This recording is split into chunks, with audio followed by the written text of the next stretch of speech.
Now, if we do compare SQL to NoSQL, the obvious question that comes up is which approach should be chosen? And the answer, which you get very often in programming, is that there is no clear winner.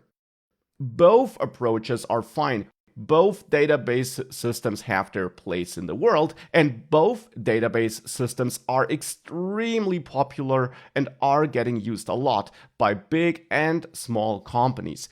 So there is no single database system that would be better than the other systems. You can also use both database systems for all kinds of use cases.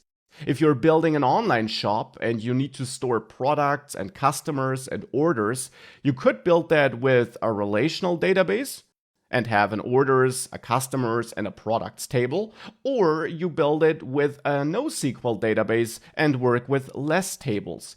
So there is no clear decision criteria when it comes to choosing a database system. Now, what can help with choosing a system is to think about the queries you'll be running and the kind of data you'll be storing and how often you're going to write data and how often you're going to read data. By the way, in very big websites, you could also work with both systems and store different kinds of data in different kinds of database systems. So it's also not an either-or option. But there are a couple of things you can keep in mind. For example, SQL databases have the advantage of providing more structures and rules. That can help you when you plan your website and when you plan your database. And it can enforce some data strictness, which can help you as your website grows and as you gain more and more traffic, because you can't accidentally store a lot of different data, which then could become difficult to query in the future.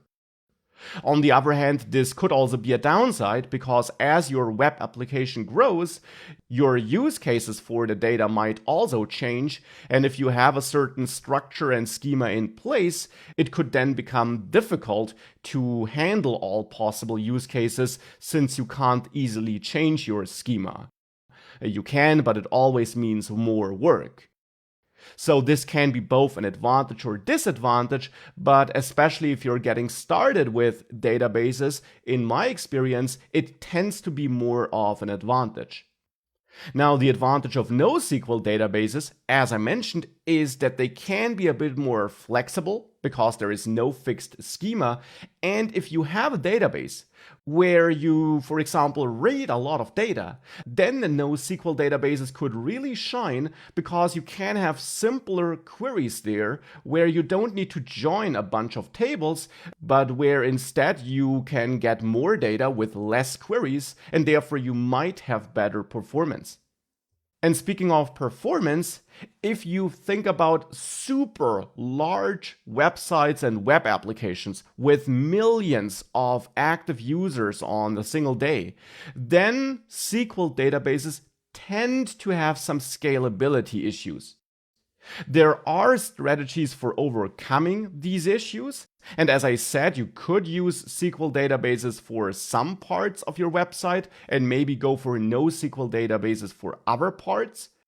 But due to their simplicity when it comes to storing data, NoSQL databases tend to outperform SQL databases for large amounts of data and large amounts of visitors and queries. However, that always is under the assumption that the database is used and implemented correctly.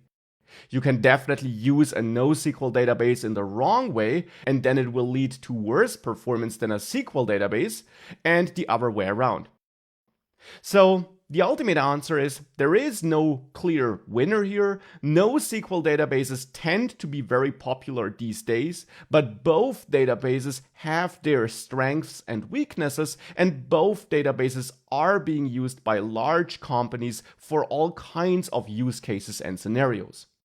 That's why in this course, we will also cover both systems so that you can make your own decisions, and more importantly, so that you are prepared to then dive deeper into either system depending on what you need for your next projects, your next job, or whatever it is.